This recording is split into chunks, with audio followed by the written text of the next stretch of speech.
जब एक महाकुंभ का विरोध पहले दिन से कर रहे थे, महोदय मैं एक एक करके इनके बयानों को यहाँ पे उद्धृत करना चाहूँगा और पिछले सदन में भी मैं याद दिलाना चाहूँगा, जब हम लोग यहाँ पे इसी सदन में आए थे तो महाकुंभ पे चर्चा, उस समय महाकुंभ की तैयारियां चल रही थी और चर्चा के लिए एक दिन निश्चित किया गया था। आप लोगों ने सदन नहीं चलने दिया था, सदन नहीं चलने दिया था। अच्छा होता महाकुंभ के पहले सदन में पूरे दिन भर की चर्चा होती, हम उस व्यवस्था के बारे में चर्चा करते, आपके अनुभव का लाभ लेते, लेकिन आपने चर्चा नहीं होने दी। लेकिन पहले दिन से ये चर्चा, पहले दिन से ये अफवाह और इस प्रकार का दुष्प्रचार आपके द्वारा निरंतर होता रहा। आप याद करिए, समाजवादी पार्टी के राष्ट्रीय अध्यक्ष ने महाकुंभ आयोजन के पहले इस बारे में कहना शुरू किया कि साहब इतना पैसा और इतना विस्तार देने की आवश्यकता क्या है।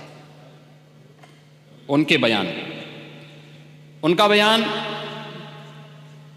कि हमारी सरकार से अपील है कि बहुत सारे बुजुर्ग जो 65 साल से ऊपर और 70 साल से ऊपर के लोग हैं स्नान नहीं कर पाए। उसके बाद फिर उनके बयान आए, जब शुरू हो गया, फिर लगातार अगर समाजवादी पार्टी के सोशल मीडिया हैंडल को देखें, वो आपके संस्कारों के अनुसारी भाषा का प्रयोग भी करते हैं और जिस प्रकार की भाषा का उसमें प्रयोग किया जाता है, मुझे लगता है किसी भी सभ्य सोसाइटी के लिए वो भाषा कभी शोभा नहीं देगी। आप लोगों के अपने संस्कार हो सकते हैं, आप लोगों का अपना व्यवहार हो सकता है, लेकिन कोई सभ्य समाज और कोई सभ्य व्यवस्था सोसाइटी उसको कभी मान्यता नहीं दे सकती है। लेकिन उसके माध्यम से लगातार दुष्प्रचार किया गया। यही नहीं, ये भी मांग हुई, देखिए आपकी पार्टी के ही नेता, आपके अध्यक्ष ने कहा कि हम मांग करते हैं कि अकबर का किला जो बिल्कुल संगम नोच पर वहां जो वट वृक्ष है उसकी पूजा करते हैं और सरस्वती नदी भी वहीं से निकलती है। आप देखिए, यानी अक्षय वट का नाम भी उनको नहीं मालूम। सरस्वती कूप को सरस्वती नदी कहते हैं। ये आपका जनरल नॉलेज है। आप लोगों ने जो बात कही हमें ये सब बुरा नहीं लगता, इसलिए नहीं क्योंकि हम जानते हैं आपकी प्रवृत्ति है, क्योंकि हम लोग इस बात को मानते हैं कि संक्रमित व्यक्ति का उपचार हो सकता है, संक्रमित सोच का उपचार नहीं हो सकता, उसका कोई उपचार नहीं, वो अपने आप ही कुड़ता रहेगा। और इसलिए इस महान आयोजन को करने का अवसर हमारी सरकार को प्राप्त हुआ और मेरा यह मानना है कि महान कार्य को 3 अवस्थाओं से गुजरना पड़ता है। याद रखना, उपहास से, विरोध से और अंततः स्वीकृति से। और स्वीकृति का इससे बड़ा प्रमाण क्या हो सकता है कि समाजवादी पार्टी के राष्ट्रीय अध्यक्ष भी जो शुरू से विरोध कर रहे थे अंततः चुपचाप जाकर के डुबकी लगाए।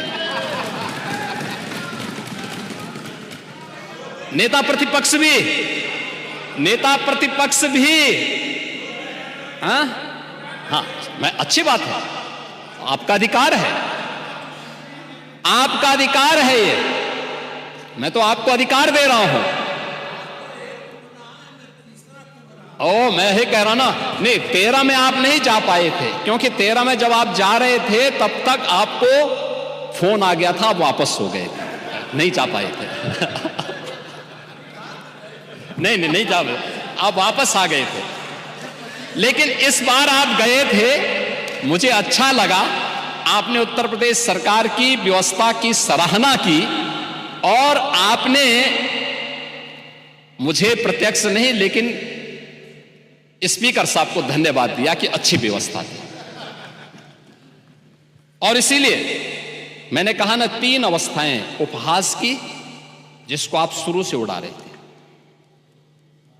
कुछ नहीं कर पाए तो आपने विरोध करना शुरू किया और विरोध करते करते आज मुझे अच्छा लगा कि आपने उसको अपनी स्वीकृति भी दे दी कि हाँ अच्छा काम हुआ है, अच्छी व्यवस्था हुई है। ऐसे ही मोना जी ने भी किया। वो लोग विरोध कर रहे थे, फिर उन्होंने उसके बारे में तमाम प्रकार की बातें की। आज उन्होंने कहा कि इंफ्रास्ट्रक्चर का काम तो अच्छा हुआ। अच्छा, अच्छी बात है, क्योंकि काम हुआ है तो लोग बोलेंगे भी, क्योंकि लोग तो उन्हीं मार्गों से चल रहे हैं, सभी लोग चल रहे हैं।